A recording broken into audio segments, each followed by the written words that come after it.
कि हम कुछ 2-4 लोगों से पिछले सेशन का सुनने से शुरू करें, या तो पिछला सेशन या कल का दिन, उसमें से जो कोई भी 1-2 बात आपको समझ में आई हो, हम उसको सुनना चाहेंगे और फिर आगे बढ़ेंगे हम।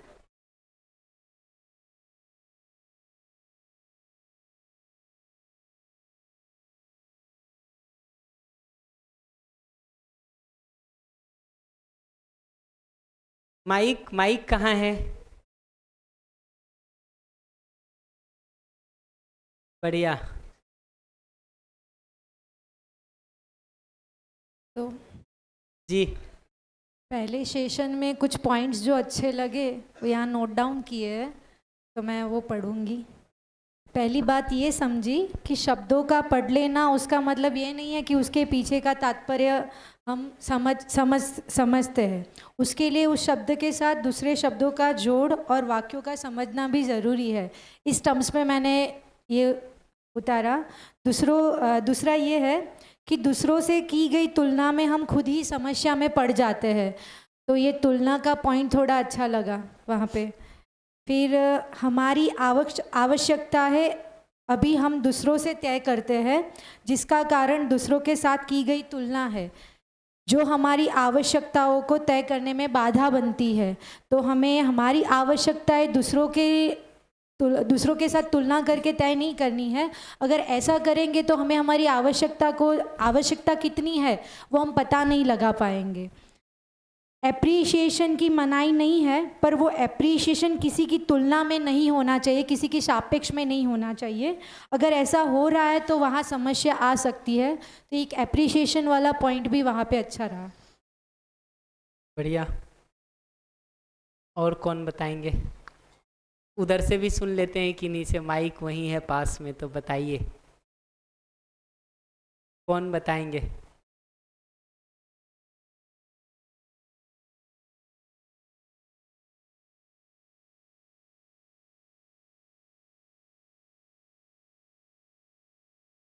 कल मैंने जो प्रश्न पूछा था वो सुख दुख वाला, तो उसमें एक थोड़ा और प्रश्न आया है कि जब आपने बात करी थी कि सुविधाओं के संबंध में अगर हम बात करेंगे तो सुख दुख आते रहते हैं, पर कभी कभी मान सम्मान न मिलने की वजह से, या अगर हम किसी को मान सम्मान दे रहे हैं पर फिर भी सामने वाले के अंदर वो समझ नहीं है, तो सामने हमें रिटर्न में वो मान सम्मान ना मिलने पर भी तो दुख होता है।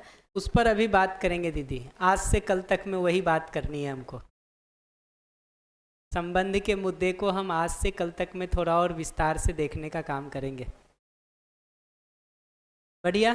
तो अगर नहीं कुछ बता रहे हैं तो मुझे 2-3 बातें कहनी है, जिसको मैं कह करके फिर मैं आगे सेशन शुरू करूँगा।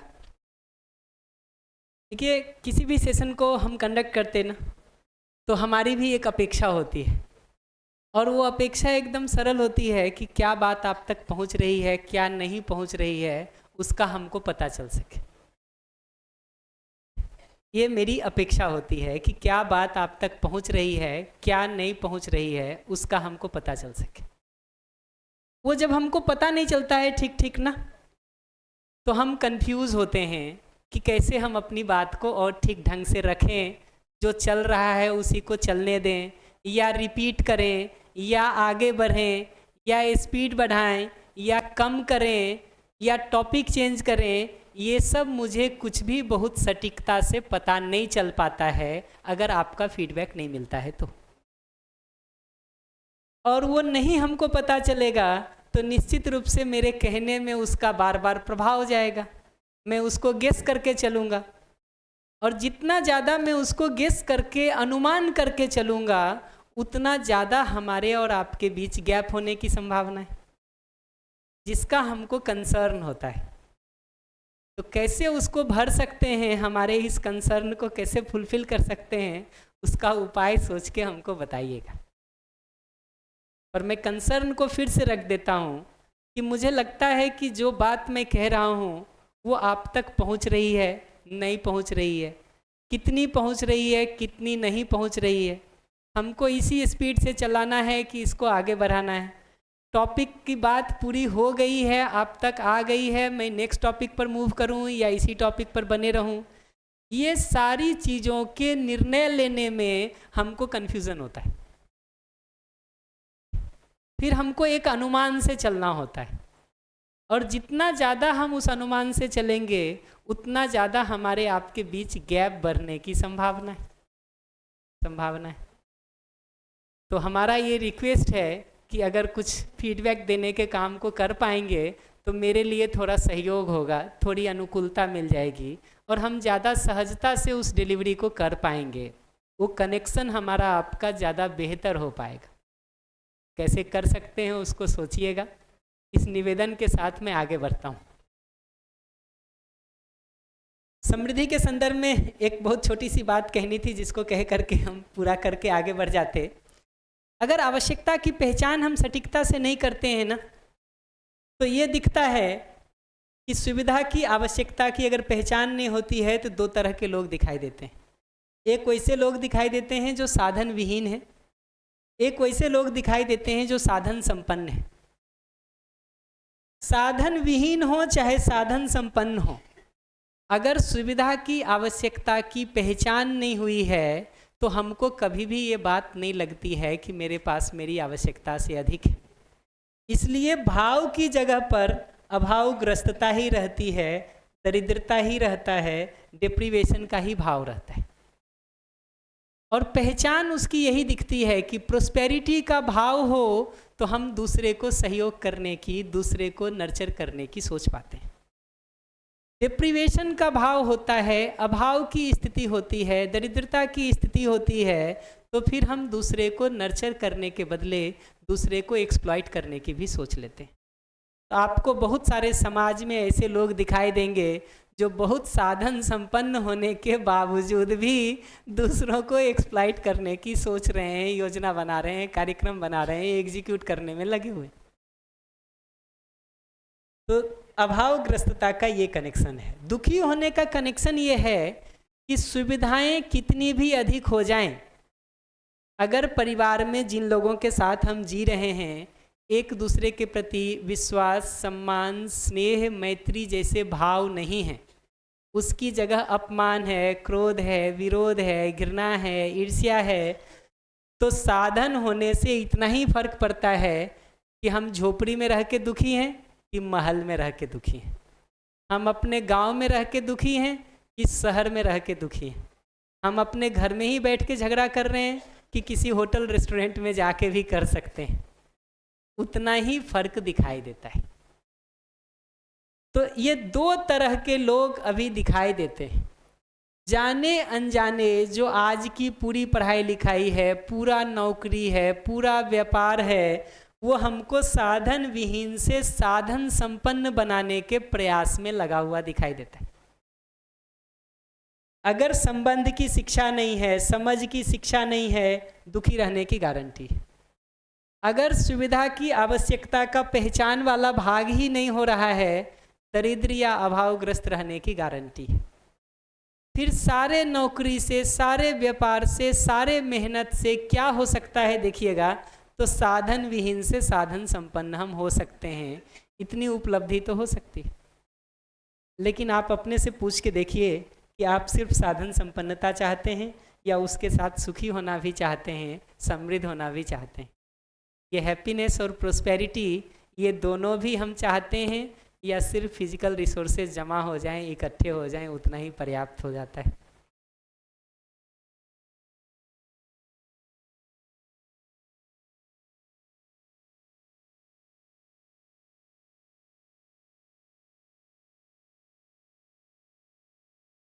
ठीक है, विचार किया जाए इस पर, सोचना जरूरी है। जी माइक दे दीजिए इधर प्लीज।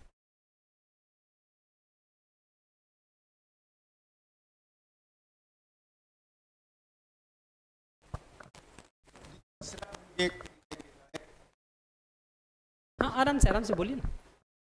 तीसरा मुझे एक ऐसा मन में आता है, अभी साधन सफिशिएंट है, फ्यूचर में कंटिन्यू रहेंगे कि नहीं, वो आशंका से भी दुखी।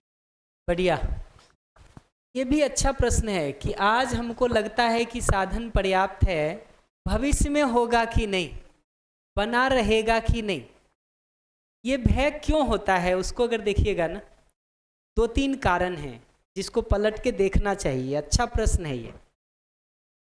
एक कारण ये होता है कि आज जिस तरीके से सुविधा हमको मिल रही है, कल भी वो मिलता रहेगा कि नहीं, इसका आश्वस्ति नहीं है। तो हमने आज के दिन का सिस्टम और डिज़ाइन ऐसा बना दिया है उत्पादन को, व्यापार को, नौकरी को, जिसमें ये आश्वस्ति नहीं है, ये एश्योरेंस नहीं है कि जो आज मिला हुआ है वो कल भी मिला रहेगा कि नहीं। प्रकृति में ऐसा नहीं है। प्रकृति में ऐसा है कि अगर हमने आम का बाग लगाया है, ठीक है, तो पक्का है कि फल आएगा। एक साल थोड़ा कम आएगा, एक साल थोड़ा ज़्यादा आएगा, जो भी उसका लूप है, साइकिल है, वो हम समझ सकते हैं। गेहूँ इस साल उगा है, अगले साल भी हो जाएगा। चावल अगले साल भी हो जाएगा, थोड़ा कम होगा, थोड़ा ज़्यादा होगा, ये तो हो सकता है।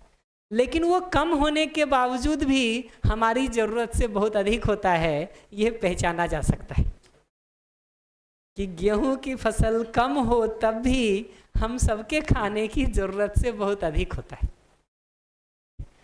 तो प्रकृति को जितना जितना देखते हैं ना, उतना उतना ये समझ में आता है कि प्रकृति में उत्पादन का अभाव नहीं है। प्रकृति में जीते हुए चींटी को भी अभाव नहीं है, हाथी को भी अभाव नहीं है, ठीक है, आदमी को अभाव है। तो किसी जगह पर हो क्या रहा है कि ये जो डिज़ाइन हमने जीने का बना लिया है, उसमें जितना जितना हम प्रकृति से दूर होते जा रहे हैं, जितना जितना हम उत्पादन के तरीकों को प्रकृति से दूर करते जा रहे हैं, उतना उतना ये भरोसा खत्म होता जाता है कि कल मिलेगा कि नहीं मिलेगा। तो कहीं ना कहीं हमको अपने जीने के तरीकों को रीडिज़ाइन करने की ज़रूरत है ताकि वो सॉल्व हो सके। एक कारण वो है। दूसरा कारण क्या होता है कि धीरे धीरे शरीर जब वृद्ध होता है तो बुढ़ापे में पता नहीं बीमार पड़ेंगे तो कोई सेवा करने के लिए होगा कि नहीं, इलाज के पैसे होंगे कि नहीं, उस तरह की भी शंका होती है, चिंता होती है। सेवा करने के लिए कोई मिलेगा कि नहीं, ये चिंता तो संबंध पूर्वक जीने से दूर हो सकती है। ये जो भविष्य का भय है ना, ये ध्यान से देखिएगा तो शरीर का भय नहीं है। भय किसको हो रहा है, शरीर को कि जीवन को? भय चूंकि ये जीवन को हो रहा है, इसलिए जीवन में कुछ निश्चित समझदारी और कुछ निश्चित भाव से ये भय दूर होगा, न कि सुविधा से ये भय दूर होगा। सुविधा से आप कभी ये तय नहीं कर सकते हैं कि कितने करोड़ रुपए घर में हो जाएंगे, तो जब आप घर में गिरेंगे तो कोई हॉस्पिटल पहुंचा देगा। कोरोना के टाइम पे हम लोग बार बार ये मजाक में कहते थे कि कितनी सुविधा हो जाएगी तो कोरोना से बच जाएंगे, इसका कोई हिसाब नहीं। बल्कि बहुत बार ये दिखता है कि पैसे वाले घरों के लोग भी उतने ही मरे जितने बिना पैसे वाले घरों के लोग मरे होंगे। तो ये दिखता है कि सुविधा की जगह से हम अगर इस भविष्य में कोई हमारा सेवा कर देगा कि नहीं, इस भय को दूर करना चाहेंगे तो संभव नहीं है, संभव नहीं। संबंध में लोगों के साथ हम आश्वस्ति और तृप्ति के साथ जीते हैं शुरू से, और वो संबंध की एक आश्वस्ति होती है, उसमें एक दूसरे के सहयोग के लिए हम खड़े हैं, तभी ये भय दूर हो सकता है, नहीं तो ये भय दूर नहीं होगा। पैसा कितना भी हो आपके पास, आप काम करने के लिए किसी को घर में रख लेंगे, लेकिन वो आपका सेवा करेगा कि नहीं, इसकी गारंटी कौन दे सकता है? ऐसे भी केस दिखाई देते हैं जहां आपने किसी को घर में रखा काम करने के लिए, वही पैसा लेके भाग गए। तो ये दिखता है कि ये समस्या संबंध में भाव के ठीक होने से ही ठीक हो सकती है, उसके बिना ठीक नहीं होगा। क्योंकि ये भय भी जीवन का है, ठीक भी जीवन में सही भाव को सुनिश्चित करने से होगा, सुविधा से नहीं ठीक होगा। इसी तरह से एक भय इस बात का होता है कि पता नहीं बीमारी के इलाज के लिए पैसा होगा कि नहीं, कुछ बड़ी बीमारी हो गई तो क्या करेंगे। इन सारी जगहों पे देखेंगे ना। हेलो। तो हाँ भैया, आपने अभी बताया गरीबी, अमीरी और समृद्धि। तो मेरा ये प्रश्न है कि समृद्ध व्यक्ति की जीवन की पहचान क्या है? समृद्धि का पहचान एकदम सिंपल है, दूसरों का पोषण करने का, नर्चर करने का, दूसरों को देने का हम सोच पाते हैं। और अभावग्रस्त होने का पहचान ये है कि दूसरों के घर से कैसे हमारे घर में आ जाए, उसके उपायों को हम सोचते रहते हैं।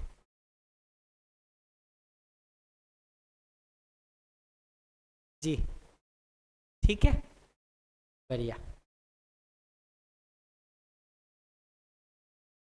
तो ये जो बात है ना कि कोई बहुत बीमारी हो जाएगी बड़ी और कितने का होगा, उस भय में जो हम जीते हैं, उसमें देखिए ये तो कोई नहीं बता सकता कि भविष्य में कौन सी बीमारी किसको होगी और कितने करोड़ के इलाज वाली होगी। उसमें हमको दो ही बात कहनी, एक तो कितने करोड़ भी हमारे पास हों, ठीक है, मृत्यु एक दिन आ ही जाती है, उसको पैसे से नहीं टाला जा सकता है। दूसरा ये कि अगर इस तरह की कोई समस्या किसी को हो भी जाती है, 100 में 1 आदमी को, 2 आदमी को, तो हर आदमी उस भय से करोड़ों इकट्ठा करने का काम करे, ये ठीक है? या हम 100 लोग मिल करके आपस में डिसाइड कर लें कि कोई उस कठिन परिस्थिति में फंसेगा तो उस 1 करोड़ के लिए हम लोग 1-1 लाख दे देंगे, ये ज़्यादा ठीक है? 1 करोड़ बीमारी के इलाज के लिए चाहिए और वो 100 में से किसी एक को हो सकता है, तो उस भय से हम में से हर आदमी 1-1 करोड़ इकट्ठा करने का गोल बनाए, वो ज़्यादा ठीक है? या हम में से हर आदमी ये मन बना ले कि कोई बीमार पड़ेगा तो हम सब उसको कंट्रीब्यूट कर देंगे और 1-1 लाख रुपया इकट्ठा कर ले, वो ज़्यादा ठीक है? बताइए। तो ये साधन और नीचे हाथ साधन और सुविधा पर उन लोगों का कंट्रोल है जिसको स्कैरसिटी मेंटेन करने में ज़्यादा इंटरेस्ट है, उनका प्रोफेशनल और फाइनेंशियल इंटरेस्ट इसमें बना रहता है कि समाज में स्कैरसिटी हो, एबंडेंस ना हो। ऐसा वही समाज में आएंगे तो हम इस पर और थोड़ा बात करेंगे। एक तरफा समाज नहीं चलता है, समाज दोनों तरफ से चलता है। वो देखे होंगे लाइट जलते हुए ना रात में, आजकल बरसात में बहुत दिखेगा, बहुत सारे पतंगे उसमें गिर गिर के मरते रहते हैं, देखें? उसका एक कारण तो लाइट का जलना है कि लाइट जलता है इसलिए तो कूदते हैं उसमें, लेकिन दूसरा कारण ये भी है कि किसी लालच के तहत, किसी प्रलोभन के तहत, किसी आकर्षण के तहत वो पतंगा भी उसमें कूदता है। हमको वो दोनों तरफ से देखने की ज़रूरत है। एक तरफ हो सकता है कुछ लोग उस योजना में लगे हुए हों, उस तरह की चीज़ों को सोच रहे हों, बट दूसरी तरफ से ये भी देखने की ज़रूरत है कि हम भी तो कहीं उसी में हाथ बढ़ा के उलझने के लिए नहीं खड़े। और ठीक करना हो तो पहले अपना हाथ ठीक करने का काम करेंगे कि पहले दूसरों को कोसते रहने का काम करेंगे, ये सोचना ज़रूरी है।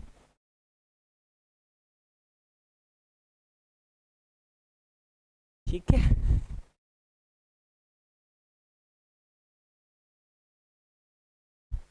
एक बार अपना हाथ हम खींच पाते हैं और हम ठीक से व्यवस्थित जीने का काम कर पाते हैं ना, फिर धीरे धीरे समाज में भी व्यवस्था के लिए हम भागीदारी कर पाते हैं। हम खुद ही उलझे हुए हैं, खुद ही परेशानी में हैं, खुद ही बेचैन हैं, खुद ही व्यग्र हैं, समाज को ठीक करने के लिए क्या कर पाएंगे जी?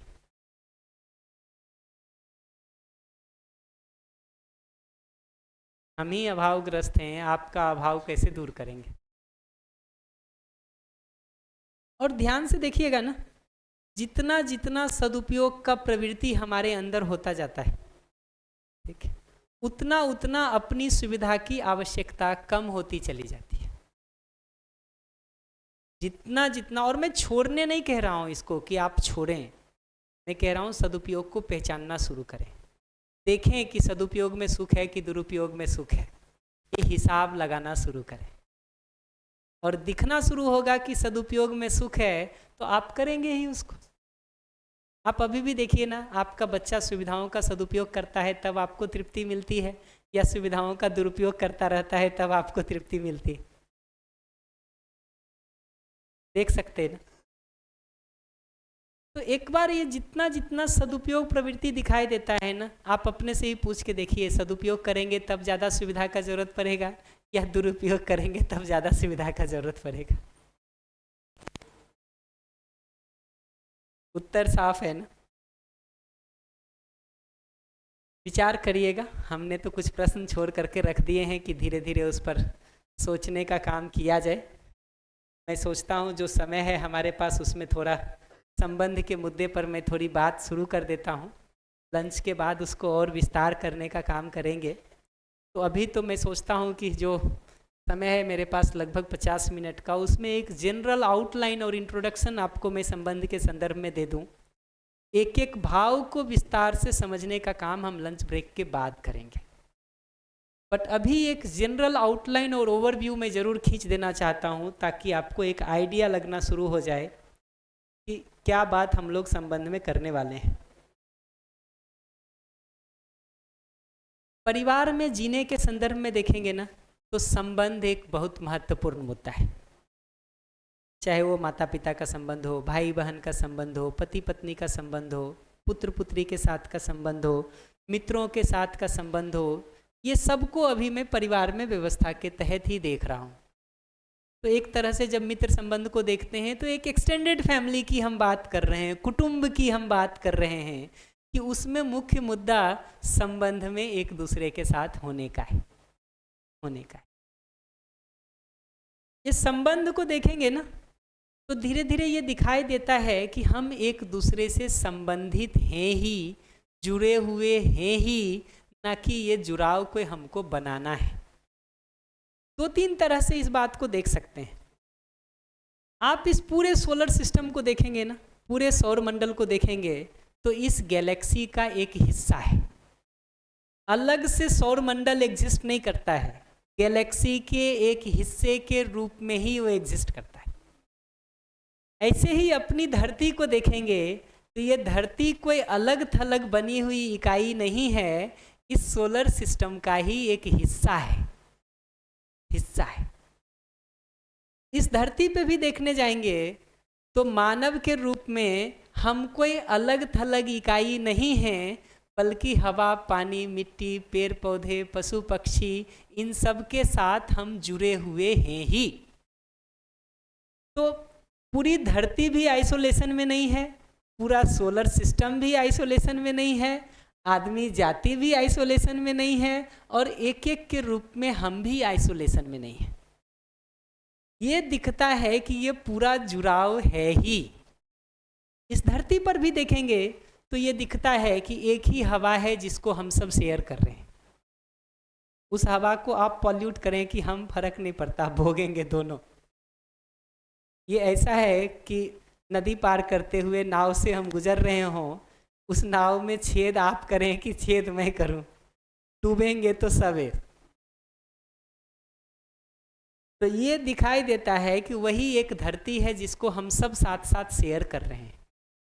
वही हवा, पानी, मिट्टी है जिसको हम सब साथ साथ शेयर कर रहे हैं। हम कितना भी इसके बीच में बाउंड्री खींचते चले जाएं, वो हमारे आपके मन की बाउंड्री तो हो सकती है, धरती टुकड़े में नहीं बंटती।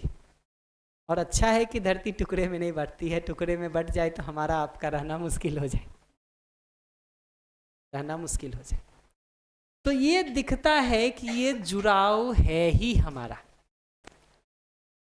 इसी को दूसरी भाषा में देखिएगा ना, आपका जिन लोगों से कोई परिचय नहीं हो, कोई पहचान नहीं हो, वहाँ भी कोई रोड एक्सीडेंट हो जाए, कोई बस एक्सीडेंट हो जाए, आप न्यूज़ में उन घटनाओं को सुनते हैं, सुन करके मन प्रसन्न होता है कि नहीं होता है? वो घटना होती रहे ऐसा हम चाहते हैं या ना हो ऐसी कामना मन में उठती है? तो ये दिखता है कि वहाँ भी हमारा जो कंसर्न दिखाई देता है वैसा ना घटित हो किसी के भी साथ। ये जो कामना दिखाई देती है उससे भी पता चलता है कि हमारा एक जुड़ाव उनके साथ है ही। वो जुड़ाव हमारा उनके साथ है ही। ये पकड़ में आता? लास्ट बात मैं इस संदर्भ में ये कहूँगा कि आज के दिन तो दुनिया इतनी ज़्यादा जुड़ गई है कि हम लंच के समय जो एक खाना भी खाते हैं ना, उसमें अगर देखिएगा तो डायरेक्टली इनडायरेक्टली लाखों करोड़ों लोगों का योगदान हो सकता है। जो हम चावल, दाल, सब्जी, रोटी खा रहे हैं ना, ठीक है, कोई बहुत वैरायटी की भी बात नहीं कर लें, इतने कर लें, और सलाद खा रहे, आप देखिए कि इसका उत्पादन कहाँ हुआ होगा। किसी ने उसको खेत में उत्पादन किया होगा, किसी ने उसको ट्रांसपोर्ट किया होगा, किसी ने उसकी प्रोसेसिंग की होगी, यहाँ आने के बाद किसी ने उसको बनाया होगा, फिर हमारी थाली में पहुँचा है। ये पूरा चेन है ना, जिसमें बहुत सारे लोगों का कंट्रीब्यूशन होगा। किसी ने उसमें फाइनेंसेस लगाए होंगे, किसी ने वहाँ जा कर के काम किया होगा, पूरा प्रोसेस। थोड़ा गहरे से आप देखिए तो ट्रांसपोर्ट होने में ट्रक यूज़ हुआ होगा, ट्रेन यूज़ हुआ होगा। वो ट्रक या ट्रेन जो ट्रांसपोर्ट में यूज़ हुआ है, उसको बनने की प्रक्रिया के तहत लोहा कहीं से निकला होगा। ट्रक बनाने की टेक्नोलॉजी कहीं और डिज़ाइन हुई होगी, किसी तीसरी जगह पर उसमें मज़दूरों ने काम किया होगा, किसी चौथी जगह पर वो सारा असेंबल होकर के आज हमारे पास पहुंचा है। तो वो सब का योगदान हमारे उसमें है कि नहीं?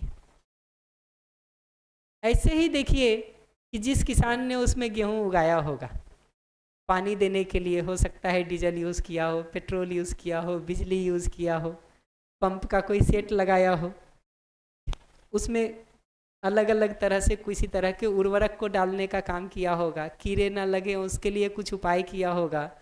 वो सारे लोग जिन्होंने उस प्रक्रिया में भागीदारी किया, उसका योगदान है कि नहीं? ऐसा एक एक चीज़ में फैलाते जाएंगे ना तो दिखाई देगा।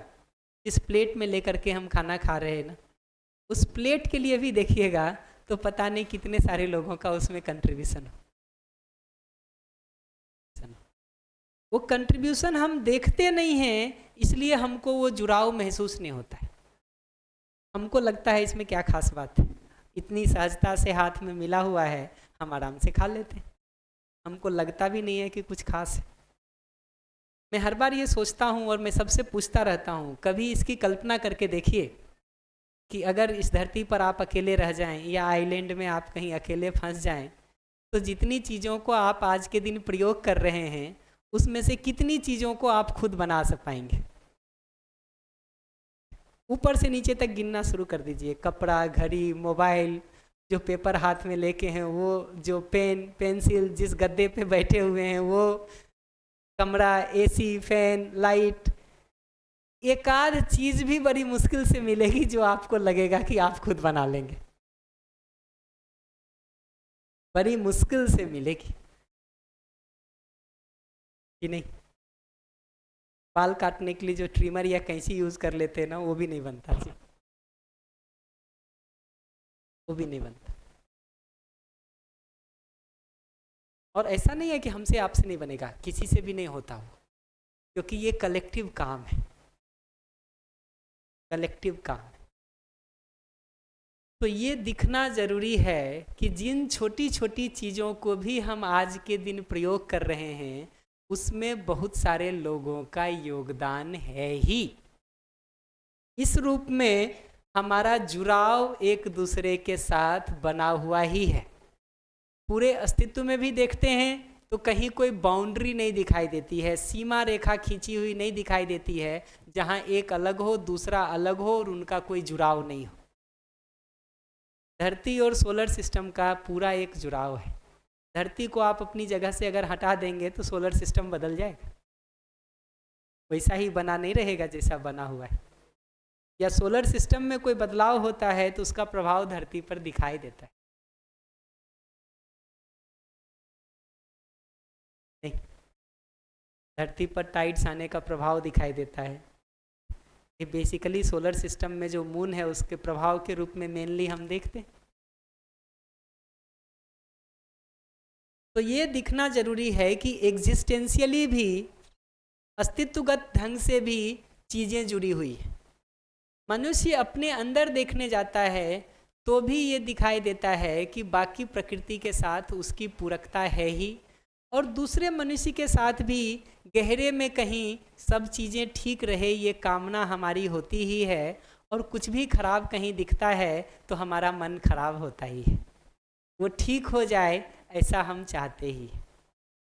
व्यवहारिक धरातल पर भी देखेंगे तो कम से कम सुविधा को प्रयोग करने वाला व्यक्ति भी जिन सुविधाओं को प्रयोग कर रहा है उसमें लाखों करोड़ों लोगों का योगदान है आज के दिन, डायरेक्टली इनडायरेक्टली।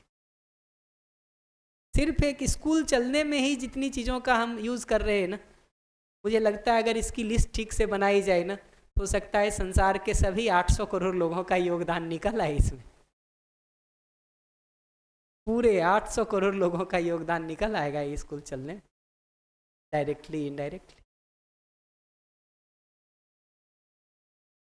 तो ये जो संबंध है ही, इस संबंध में मूल मुद्दा क्या है देखेंगे तो भाव के निर्वाह का मुद्दा है। कई बार हमको लगता है कि ये संबंध में इतनी सारी अपेक्षाएं कैसे पूरी कर सकते हैं एक दूसरे की, बहुत असंभव है अपेक्षाओं को पूरा करना। रुक करके ये देखा जाए कि संबंध में ये विश्वास, सम्मान, स्नेह, वात्सल्य, ममता, कृतज्ञता, गौरव, श्रद्धा, प्रेम, ये भाव अगर एक दूसरे के साथ सुनिश्चित हो जाएं तो क्या शिकायत बचेगी हमारी एक दूसरे के साथ संबंध। पलट करके कहें तो आज के दिन जो भी शिकायतें या समस्याएं हमको संबंध में दिखाई देती हैं, लौट करके देखिए इसमें से ही किसी न किसी भाव के पूरा नहीं होने की समस्या दिखाई देगी।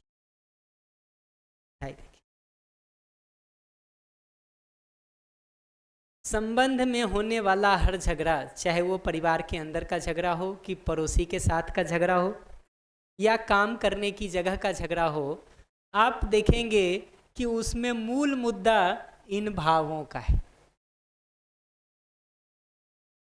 कई बार जो सुविधा के कारण होने वाले झगड़े भी दिखाई देते हैं ना, जहां हम सुविधा के लिए एक दूसरे के साथ झगड़ रहे हों, वहां भी थोड़ा बारीकी से देखेंगे ना तो ये बात दिखाई देगा कि अगर हमारा एक दूसरे के प्रति संबंध में स्नेह का भाव होता है ना, परिवार में जीते हुए अगर एक दूसरे के प्रति संबंध में स्नेह का भाव हो तो हम एक दूसरे का ध्यान रखने की सोचते हैं, उन्हीं सुविधाओं में कैसे व्यवस्थित होकर के जी सकते हैं उसका उपाय सोचते हैं। तो संबंध में स्नेह का भाव हो एक दूसरे के लिए, सुविधाएं थोड़ी कम भी हों तो उन्हीं सुविधा से हम कैसे अगले का भी अधिक से अधिक ध्यान रख सकते हैं और कैसे हम व्यवस्थित होकर परिवार के रूप में जी सकते हैं, इस रूप में हम सोचते हैं। संबंध महसूस नहीं होता हो, उसमें एक दूसरे के प्रति स्नेह का भाव नहीं हो, तो उन्हीं सुविधा के बंटवारे को लेकर के हम एक दूसरे से झगड़ा करते हैं और एक दूसरे की जान ले लेते हैं कि कौन अधिक हिस्सा लेगा उसमें से। तो बारीकी से देखेंगे तो वहां भी मुद्दा सुविधा का नहीं है, संबंध के भाव नहीं होने का, सम्मान नहीं होने का, स्नेह नहीं होने का, विश्वास नहीं होने का जो पीड़ा होती है, उसके रिएक्शन में जा कर के आदमी फिर ये सुविधाओं की जगह पर बहुत सारे झगड़े को शुरू करता है। निश्चित रूप से ये भाव की कमी हमारे में भी हो सकती है, भाव की कमी अगले में भी हो सकती है, दोनों में भी हो सकती है। वो सबको हम धीरे धीरे विस्तार करने का काम करेंगे। आखिरी बात ये लिखा हुआ है कि इन भावों का निर्वाह करने से हम भी तृप्त होते हैं, जिसके साथ इस भाव को निर्वाह करते हैं वो भी तृप्त होता है। तो विश्वास, सम्मान, स्नेह जैसे भाव अगर हमारे अंदर बने रहते हैं तो मैं आराम में रहता हूँ, मैं आराम में रहती हूँ। इसकी जगह अविश्वास हो जाए, अपमान हो जाए, विरोध हो जाए, घृणा हो जाए, पोषण ममता की जगह एक्सप्लॉइटेशन हो जाए तो हम खुद ही परेशान होते हैं। अपमान करते हुए, विरोध करते हुए, घृणा करते हुए, नफरत करते हुए एक आदमी भी आराम में नहीं होता। आप किसी भी अपमानित करते हुए व्यक्ति को पूछिए क्यों अपमान कर रहे हो, वो तुरंत एक जवाब देगा, तुमने कल क्या किया था मेरे साथ। ये जवाब ही ये बात बताता है कि मैं करना तो नहीं चाहता हूं अपमान तुम्हारे साथ, लेकिन तुम हमको मजबूर कर दिए हो।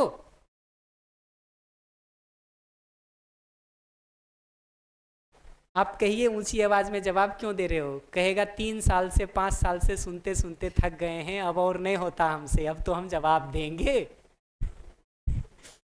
ये जवाब ही इस बात को बताता है कि वो कह रहा है कि मैं ऐसा करना तो नहीं चाहता हूं, लेकिन तुमने मजबूर कर दिया है, कर दिया है। तो ये दिखना जरूरी है कि ये भाव दोनों ही तरफ से चाहिए, हमारी तरफ से भी चाहिए, अगले की तरफ से भी चाहिए। अपने में ये भाव होता है तो हमको तृप्ति मिलती है, ये भाव नहीं होता है तो हम परेशान होते हैं। इसीलिए हर परेशान करने वाला व्यक्ति कहता यही है कि देखो स्वीकार तो ये हमको नहीं है, लेकिन तुम बाध्य कर दिए हो तो करें क्या, करें क्या। तो ये दिखता है कि इन भावों के साथ हम अपने में तृप्त होते हैं। इन भावों को जब हम दूसरे के साथ निर्वाह करने जाते हैं तो दूसरा भी तृप्ति को महसूस करता है। आप ही देखिए, मैं आपके साथ सम्मान पूर्वक जीता हूँ तब आपको आराम मिलता है, या अपमान करता हूँ तब आराम मिलता है। स्नेह के भाव के साथ जीता हूँ तब आपको आराम मिलता है, या विरोध करता हूँ तब आपको आराम मिलता है। विश्वास के भाव के साथ जीता हूँ तब आराम मिलता है, या आपके ऊपर शंका और डाउट करता रहता हूँ तब आपको आराम मिलता है। उत्तर बहुत साफ है ना। हम जो अगले सेशन में काम करेंगे वो एक एक करके इन भावों को समझने का काम करेंगे, और हर परिस्थिति में ये भाव कैसे अपने में बना रहे उस पर हम बात करेंगे। हर परिस्थिति में बने रहने का मतलब 3 परिस्थितियां होती हैं सामान्य रूप से। एक परिस्थिति ऐसी होती है जब आप हमारे साथ विश्वास, सम्मान, स्नेह से जी रहे होते। एक परिस्थिति होती है ऐसी जब आप ना बहुत सम्मान पर ध्यान दे रहे हैं, न ही अपमान कर रहे हैं, न्यूट्रल सिचुएशन है। एक परिस्थिति ऐसी होती है जब जाने अनजाने आप हमारा अपमान कर रहे हैं, विरोध कर रहे हैं, अविश्वास कर रहे हैं। ये तीनों ही जगहों पर जब आप हमारे साथ ठीक जीते हैं, जब आप हमारे साथ न्यूट्रल जीते हैं, जब आप हमारे साथ खराब जीते हैं, ये तीनों ही परिस्थिति में अगर हमको व्यवस्थित रह करके जीने का उपाय आता है तब तो हम जी सकते हैं। अगर ये तीनों ही सिचुएशन में हमारे अंदर विश्वास का भाव, सम्मान का भाव, स्नेह का भाव बना रहे तब तो हम आराम में रह सकते हैं, दूसरों को भी आराम में लाने के लिए सहयोग कर सकते हैं। अभी ज़्यादातर समय ये होता है कि जब आप ठीक व्यवहार कर रहे हैं तब तो हम ठीक जी लेते हैं, जब आप न्यूट्रल जी रहे हैं तब भी हो सकता है हम ठीक जी लें, लेकिन जैसे ही आप कुछ खराब व्यवहार करना शुरू करते हैं ना, हम रिएक्शन के लिए बैठे ही होते हैं। तो जो मैं कल कह रहा था, माचिस आप लगाते हैं तो पेट्रोल डालने के लिए हम बैठे हैं, माचिस हम लगाते हैं तो पेट्रोल डालने के लिए आप बैठे हैं। थोड़ी देर में वो आग की लपट इतनी उठ जाती है कि हम दोनों उसमें जल के मर रहे होते हैं और एक दूसरे पे दोष डाल रहे होते हैं, तुमने माचिस क्यों जलाई, वो कहता है तुमने पेट्रोल क्यों डाला, और वो बहस चलता रहता है पूरे समय। तो अभी जो समय है मेरे पास उसमें मैं इस पर थोड़ी बात कर देना चाहता हूँ कि सामान्य रूप से संबंध में जीते हुए समस्या क्या क्या होती है, हमको कैसे चीज़ें उलझ जाती हैं। संबंध में एक पहली समस्या यही होती है कि हमको लगता है कि सुविधा के रूप में हम एक दूसरे का ध्यान रख दे रहे हैं तो हमारी बात पूरी हो गई।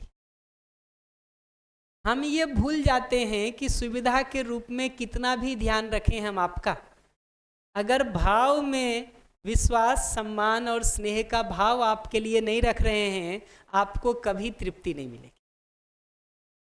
पूरे दिन भर हम आपको बढ़िया खाना बना के खिलाएं, आपकी दिन भर की जो 10 ज़रूरतें थी वो सब पूरा करने का काम करें, शाम को बस एक लाइन बता दें कि हम तो तुम्हारा दिन भर ध्यान रख के मरे जा रहे हैं, तुमको तो कोई मतलब नहीं रह गया है हमसे। ठीक है? ये एक लाइन का अपमान पर्याप्त है आपके पूरे दिन भर के सुविधा किए हुए को खराब करने के लिए। जी, एप्रिसिएशन नहीं मिलता है तभी होता है, अभी आता हूँ उस मुद्दे पर भी, एक एक करके शुरू करता हूँ। बट ये दिखना ज़रूरी है कि आपको एप्रिसिएशन नहीं मिला और आपने अगर ये बात कह दी कि दिन भर में तुम्हारे लिए तो हम मरे जा रहे हैं, तुम कुछ करते नहीं हो, लौट के और एप्रिसिएशन मिलता है कि और नहीं मिलता है। ये पहचानना ज़रूरी है कि जिस तरीके से अभी हम जवाब देने का काम करते हैं वो तरीका लौट के आपके एप्रिसिएशन की ज़रूरत को पूरा कर रहा है कि झगड़े को और बढ़ा रहा है। तो हम आएंगे इस पर कि कैसे वो ठीक हो सकता है। पर पहली जगह ये पकड़ना जरूरी है कि सुविधा के रूप में किया गया कोई भी काम पूरा नहीं पड़ेगा अगर संबंध में भाव को ठीक रखने का काम हमने नहीं किया है। तो एक बच्चे के पालन पोषण में आप उसके स्कूल फीस का इंतजाम कर दीजिए, खाने पीने का सब इंतजाम कर दीजिए, ट्यूशन फीस लगवा दीजिए, एसी बस के इंतजाम कर दीजिए, पॉकेट खर्च दे दीजिए। सुविधा के रूप में ये सारा ध्यान रखने के बावजूद भी अगर जीते समय उसके साथ स्नेहपूर्वक नहीं जी रहे हैं, विश्वासपूर्वक नहीं जी रहे हैं, सम्मानपूर्वक नहीं जी रहे हैं, वो सब किया हुआ होने के बावजूद आपका मुंह देखना नहीं चाहेगा बच्चा ही, मैं बता सकता हूँ कि नहीं। और जैसे जैसे बड़ा होता जाएगा ना, वैसे वैसे पलट के आपको जवाब देना शुरू कर, और बहुत ज़्यादा आप सुविधा का उसको वो दिखाएंगे तो कहेगा रखिए सुविधा अपने घर में, हम कर लेंगे जो हमको करना है।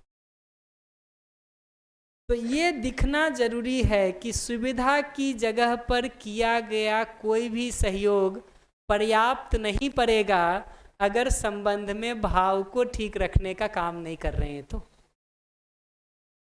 संबंध में भाव को ठीक रखे बिना सुविधा वाले भाग से कितना भी एक दूसरे का ध्यान रखने का काम हम करें, वो तृप्ति नहीं हो सकती है, संभव ही नहीं है। सुविधा देने भर से किसी भी आदमी का मन नहीं भरेगा ना, वो तो जीवन और शरीर इन दोनों के सहअस्तित्व के रूप में है। सुविधा से उसकी शरीर की ज़रूरत तो पूरी हो जाएगी, जीवन वाली ज़रूरत तो पूरी होगी नहीं। जीवन वाली ज़रूरत के पूरा होने के लिए तो सही समझ और सही भाव वाला भाग चाहिए, वो देने का काम नहीं कर रहे हैं तो वो अधूरापन और खालीपन उसकी ज़िंदगी में रहेगा कि नहीं रहेगा।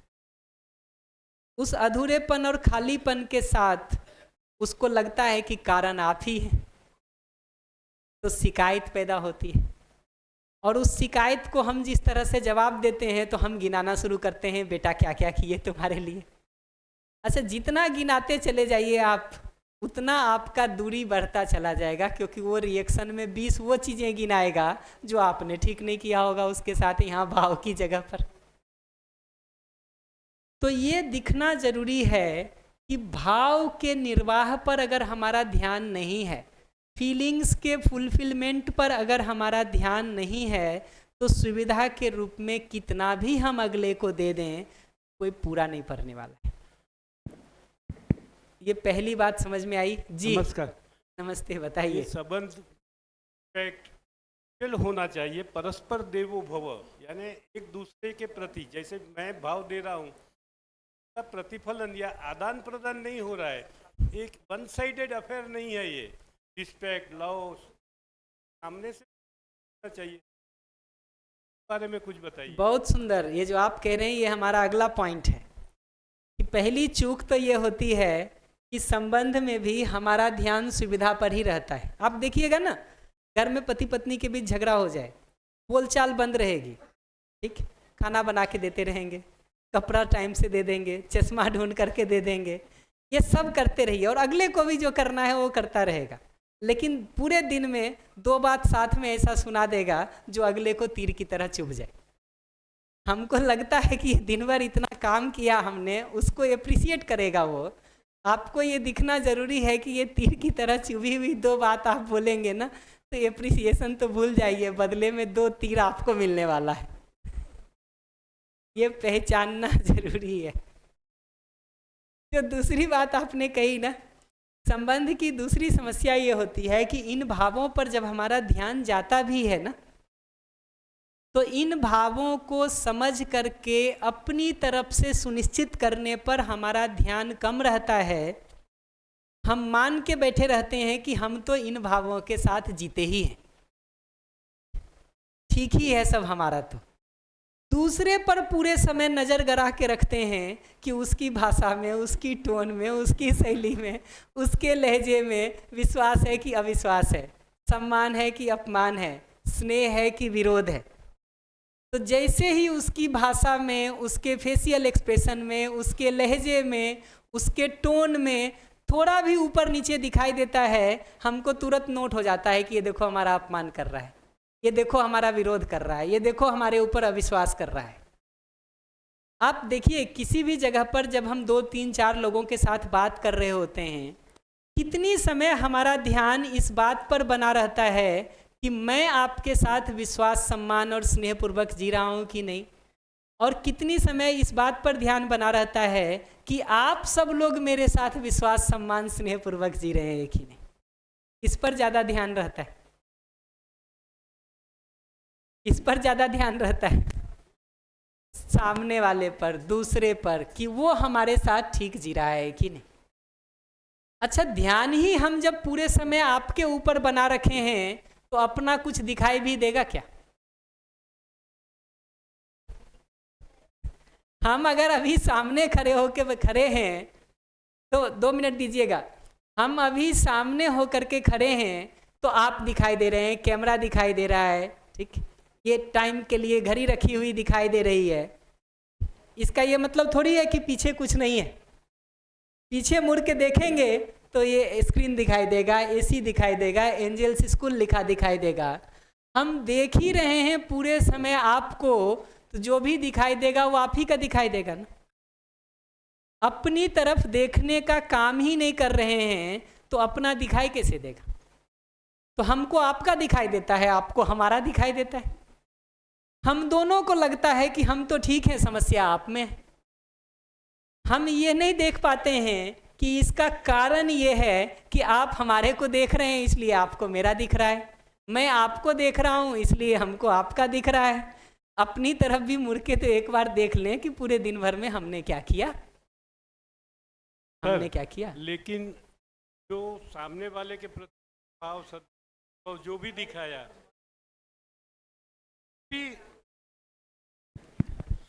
सामने वाले के प्रति हमने भाव, सद्भाव, दुर्भाव जो भी दिखाया, विश्वास, रिस्पेक्ट, प्रेम, तो वो हम तो उसमें देखते हैं कि वो दे रहा है कि नहीं, वो अलग बात है, वो आप सही कह रहे हो। लेकिन हमारा जो है वो उसको भी अप्रिसिएट करना है या उसको देखना है ना, उसको भी रिकग्निशन या उसको भी अप्रिसिएशन करना चाहिए ना। एक पक्षी व्यवहार नहीं होगा।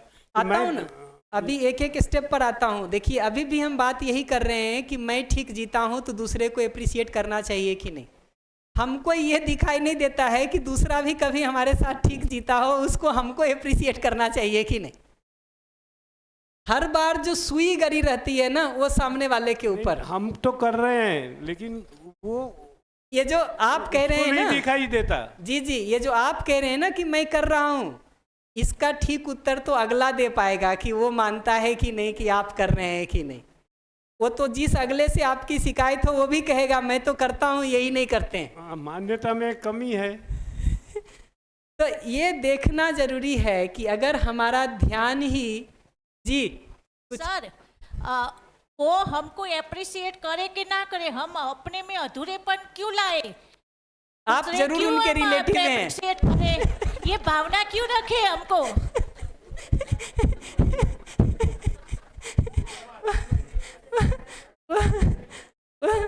हमको पता है जी, अभी एक एक करके एक्सप्लेन कर देता हूँ, दिखना शुरू हो जाएगा आपको।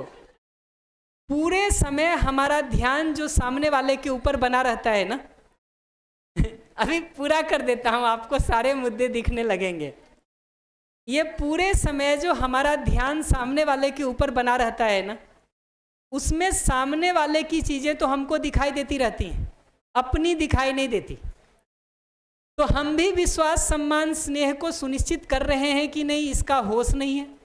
गलती हमसे होती रहती है, दूसरा आहत होता रहता है, एक सीमा तक वो बर्दाश्त करता है।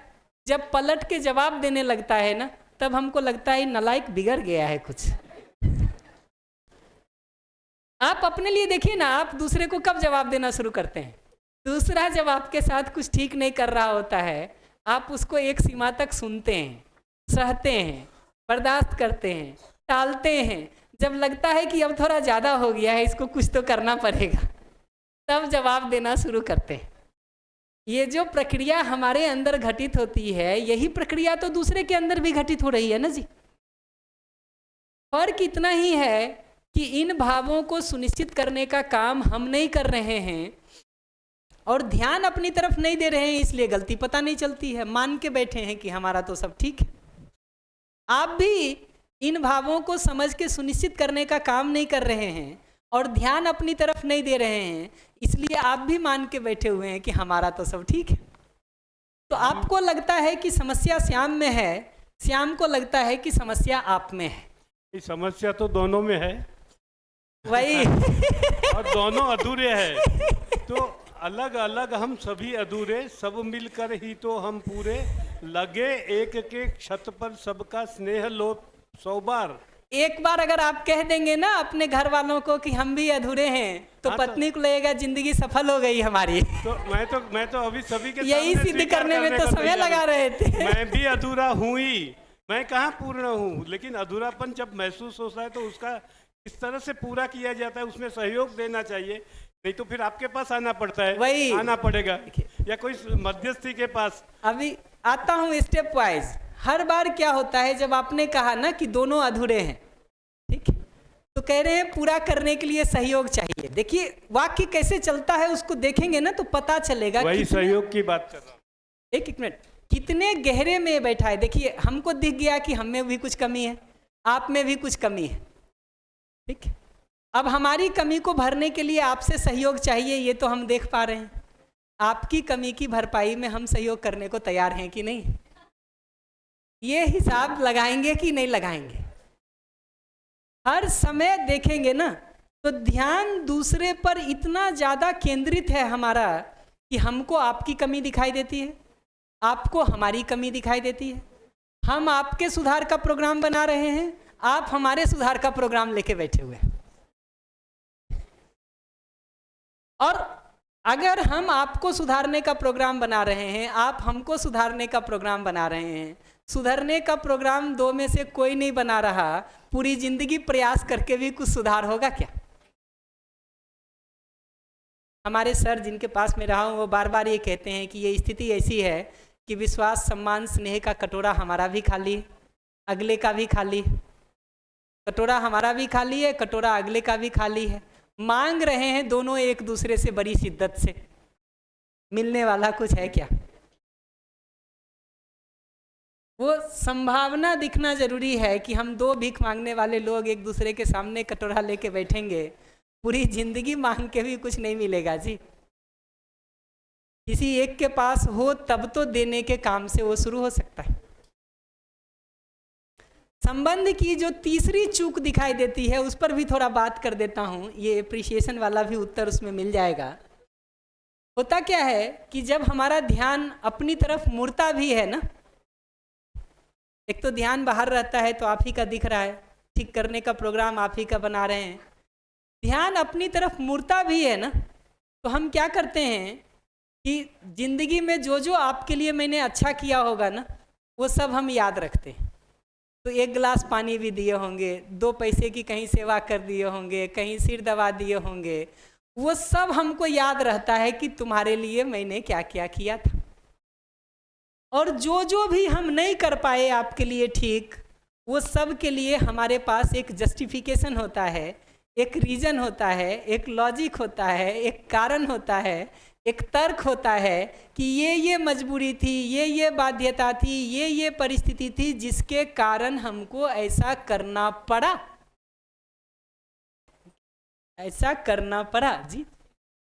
स्वीकार नहीं होता।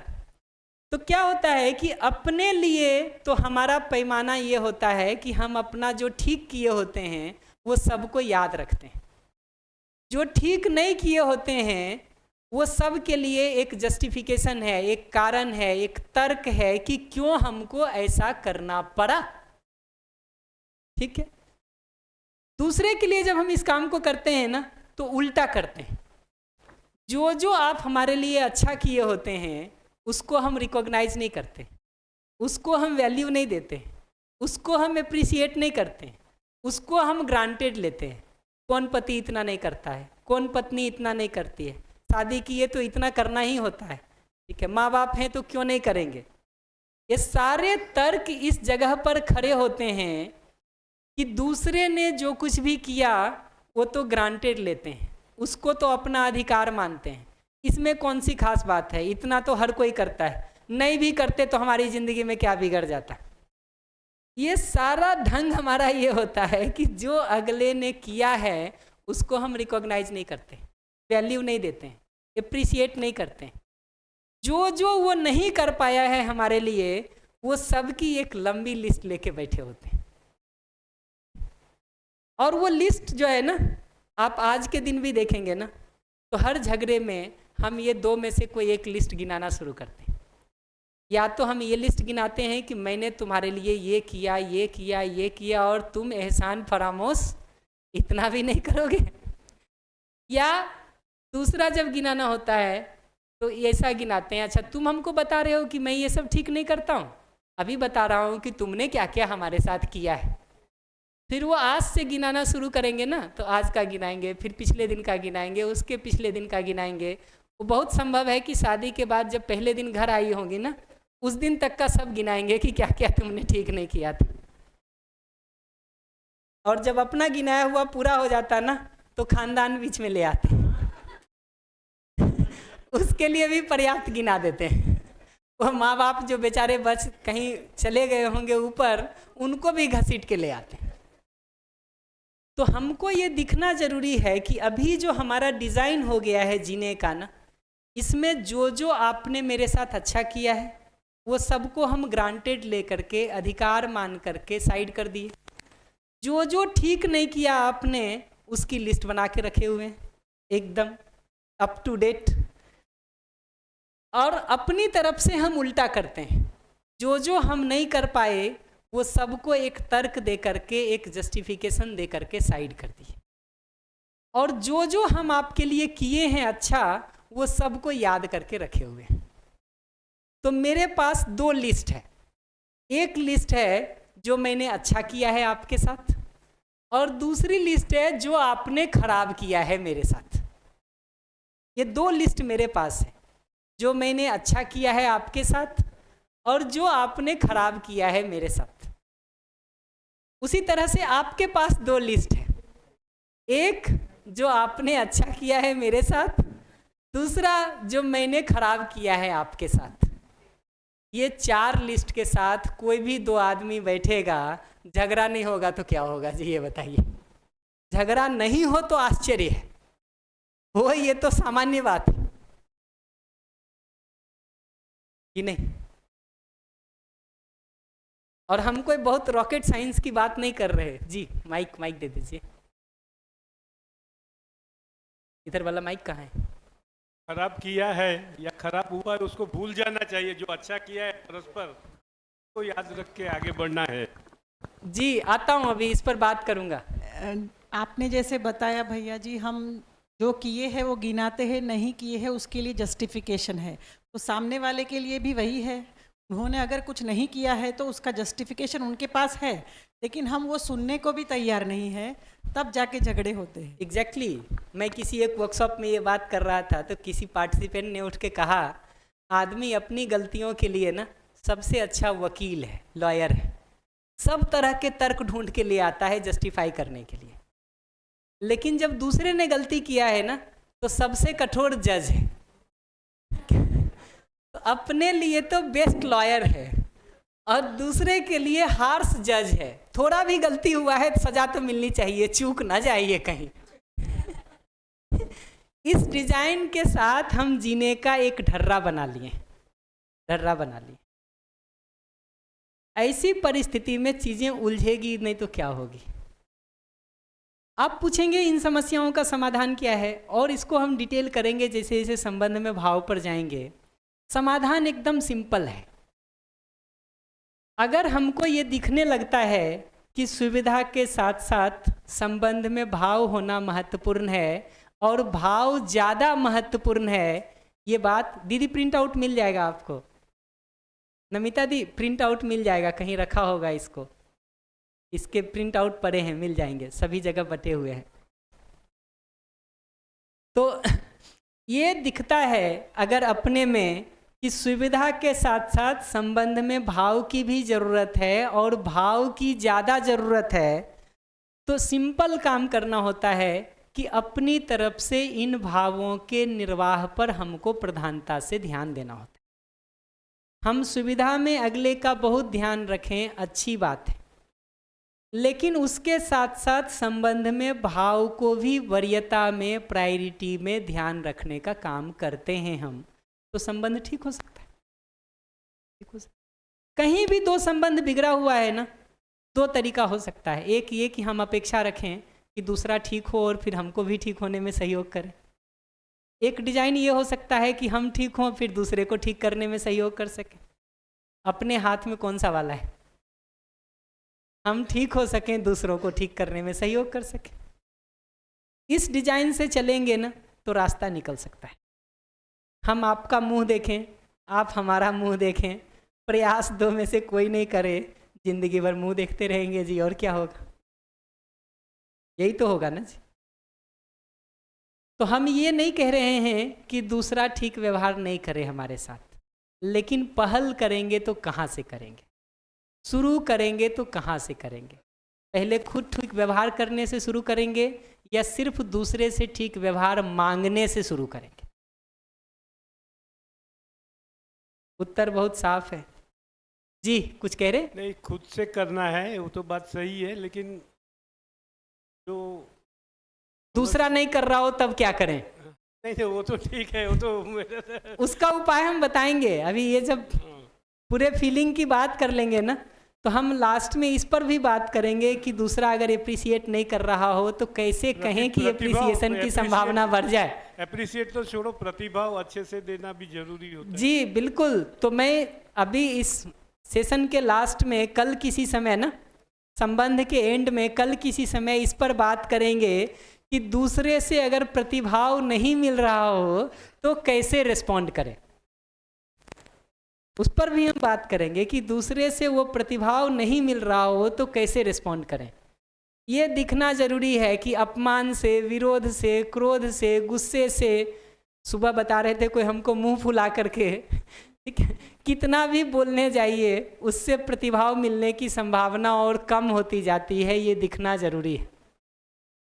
मैं आपको क्रोध से कोई बात कहने आता हूँ, अपमान से कोई बात कहता हूँ, विरोध से कोई बात कहता हूँ, आप हमारे तरीके से ही आहत हो जाते हैं, बात सुनने का तो नंबर भी नहीं आता जी। तो चाह रहे थे कि हम प्रतिभाव मिले, हमको जैसा हम जी रहे हैं वैसा अच्छा भाव मिले। तरीका जो अपना रहे हैं उससे उन भाव के मिलने की संभावना और ख़त्म हो जाती है, और ख़त्म हो जाती है।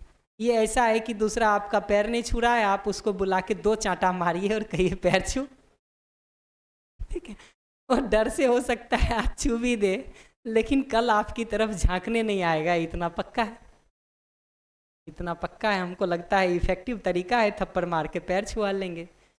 पहचानना पड़ेगा हमको जी कि दूसरे के साथ जीने का तरीका क्या होता है। अगर उसको कोई चीज़ वो ठीक नहीं कर रहा है तो बताने की विधि क्या है, शैली क्या है, उस पर हम बात करेंगे।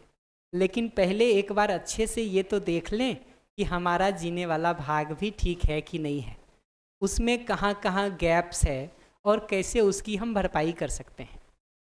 तो पहले स्टेप पर सुविधा का ध्यान रखने के साथ साथ संबंध में भाव के ध्यान रखने पर भी अपना ध्यान जाए, इसकी ज़रूरत है।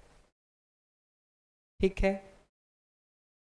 दूसरे स्टेप पर ध्यान के पूरे हिस्से को दूसरे पर लगा के रखने के बदले कि दूसरा कैसा जी रहा है, एक हिस्सा ध्यान का अपनी तरफ भी मुड़ा होना जरूरी है कि मैं अभी आप सबके साथ बात कर रहा हूँ तो मेरे बोलने में, मेरे जीने में, मेरे करने में आप तक विश्वास जा रहा कि अविश्वास जा रहा, सम्मान जा रहा कि अपमान जा रहा, स्नेह जा रहा कि विरोध जा रहा। ये ध्यान के इस हिस्से को अगर अपनी ओर मोड़ने का काम नहीं करेंगे तो पता भी नहीं चलेगा कभी कि चूक क्या हो रही है हमसे। और अगर ये पता ही नहीं चल रहा है हमको कि चूक क्या हो रही है हमसे, तो अगला आहत होता रहता है, हमारे में कोई बदलाव होता नहीं है। हमारे में बदलाव होता नहीं है क्योंकि हमको दिखाई ही नहीं दे रहा है कि क्या हम ठीक करें। मुड़ेंगे एक बार अपनी तरफ तो दिखना शुरू होगा कि हमारे जीने में भी क्या क्या चूक हो रही है जिससे अगला आहत हो रहा है। इसी तरह से तीसरा ये ज़रूरत है कि अगले की कमियों को तो हम बहुत अच्छे से पहचान लेते हैं, उसको ध्यान रखते हैं। प्रयास पूर्वक दूसरे ने क्या क्या ठीक किया है मेरे साथ, उसकी अच्छाइयाँ क्या क्या हैं, उसको भी तो निर्णय पूर्वक ध्यान दे करके पहचानने का, रिकॉग्नाइज करने का, वैल्यू देने का, महत्व देने का और एप्रिशिएट करने का, सराहना करने का ज़रूरत है कि नहीं। तो मैं सबको एक होमवर्क देता हूँ जो आपको भी दूंगा, उसको करके लाइएगा कल। होमवर्क एकदम सिंपल है। अपने घर परिवार में, नज़दीकी रिश्तों में जिससे भी आप बहुत त्रस्त और परेशान हो ना, ऐसे एक दो लोगों को पहचान लीजिए। मान लीजिए 2 लोगों को पहचान लीजिए, उन्होंने आपकी ज़िंदगी में क्या क्या ठीक नहीं किया है, उस पूरे लिस्ट को लिख डालिए। ये नहीं किया, ये नहीं किया, ये नहीं किया, ये नहीं किया, एकदम लिखिए, मन भर के लिखिए, एक भी नहीं छोड़िएगा। और जब लगे कि सारा हो गया, अब याद नहीं आ रहा है ना, तो पेज को पलट लीजिए और उसी व्यक्ति ने क्या क्या अच्छा किया है उसको थोड़ा ध्यान दे करके लिखना शुरू करिए। और कल इस पर हम बात करेंगे, ये देखने का कोशिश करेंगे कि कौन सा लिस्ट ज़्यादा लंबा है। प्रश्न समझ में आ गया ना? कोई है जिनको नहीं समझ में आया हो तो एक बार हाथ उठा दे, मैं उसको फिर से रिपीट कर दूंगा। बताना है क्या फिर से? बढ़िया।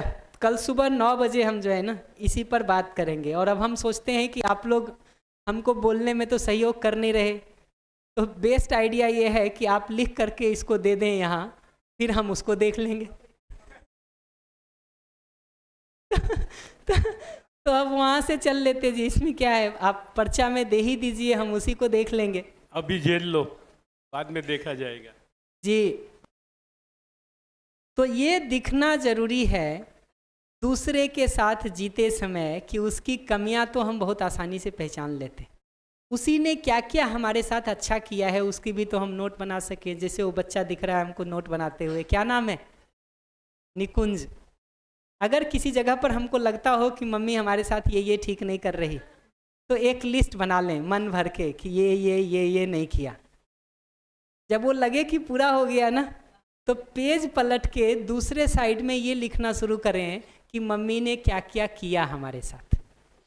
उदाहरण के लिए, आज हो सकता है हम कोई खिलौना खरीदना चाह रहे हो, मम्मी ने मना कर दिया हो। आज हम कोई आइसक्रीम खाना चाह रहे हो, मम्मी ने मना कर दिया हो। आज कोई ड्रेस खरीदना चाह रहे हो, मम्मी ने मना कर दिया हो। आज किसी पार्टी में जाना चाह रहे हो, मम्मी ने मना कर दिया हो। आराम से उसको नोट कर लें। पर दूसरे पन्ने में ये भी लिखें कि कितनी बार ऐसा हुआ जब मम्मी ने खिलौना खरीद के दिया, कितनी बार ऐसा हुआ जब मम्मी ने बिना मांगे भी आइसक्रीम ला के दे दिया होगा, कितनी बार ऐसा हुआ होगा जब मम्मी ने किसी पार्टी में जाने के लिए हाँ कहा होगा। वो लिस्ट भी दूसरे साइड में बना के रख ली जाए, कल उस पर हम बात करेंगे। ऐसे ही एक आखिरी बात मैं ये कह रहा हूँ कि जब ध्यान अपनी तरफ मुड़ता है तो अपना सही वाला भाग तो हमको दिखता है। जैसे अपनी गलतियों के लिए बहुत सारे तर्क हैं हमारे पास, जस्टिफिकेशंस हैं हमारे पास, ऐसे ही हमको ये भी दिखने की ज़रूरत है कि दूसरे के पास भी उनकी गलतियों के लिए अपने तर्क और जस्टिफिकेशंस तो होंगे। अगर हमारे पास अगले के तर्क और जस्टिफिकेशन को सुनने का धैर्य नहीं है, तो हम कैसे एक्सपेक्ट कर सकते हैं कि अगला हमारे तर्क और जस्टिफिकेशन को सुनेगा। वो धैर्य हम विकसित करें तो दूसरे में उसकी संभावना खुलेगी।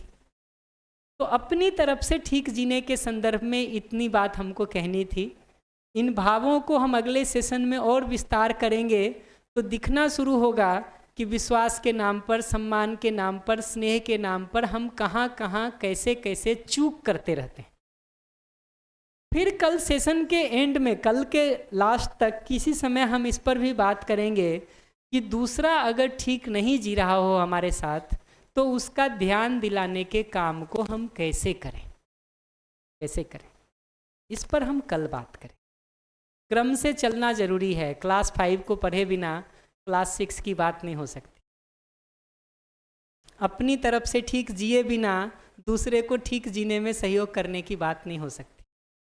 आपने पति पत्नी की बात की, लेकिन पापा मम्मी, पापा के बारे में भी बेटा लिखेगा कि पापा से क्या हुआ क्या नहीं हुआ, फिर सास बहू, फिर बहन बहन, भाई बहन, ये बहुत लंबा क्षेत्र है जिसके ऊपर काम हो सकता है बाद में। होमवर्क अभी बताया ना मैंने, निकुंज के केस में तो मैं मम्मी बेटे की ही बात कर रहा था, और निश्चित रूप से ये बातें बढ़ेगी तो हर संबंध में आएगी। तो इसीलिए मैंने ये नहीं कहा कि किस संबंध में आप करिए, मैंने कहा उन 2 लोगों को ढूंढ लीजिए जिसके कारण आप सबसे ज़्यादा परेशान हैं, वहाँ से शुरू करिए उसको। कल बात करेंगे ना उस पर, क्या है जी? बच्चा मम्मी के बजाय पापा से ज़्यादा परेशान होता है, ऐसा मेरा मानना है। पापा के बारे में लंबी लिस्ट बना सकता है। ठीक बात है, तो वैसे कोई बच्चे मिल जाएंगे तो उनकी लिस्ट भी हम ले लेंगे, उसमें कोई तकलीफ नहीं है हमको। बढ़िया, तो इस पर विचार किया जाए और देखा जाए कि इसको ठीक करने की दिशा में हम कुछ कर सकते कि नहीं। 2:30 बजे जब हम मिलेंगे तो हम संबंध में विश्वास को और सम्मान को आज एक्सपेंड करने का काम करेंगे। नमस्ते सभी को। धन्यवाद।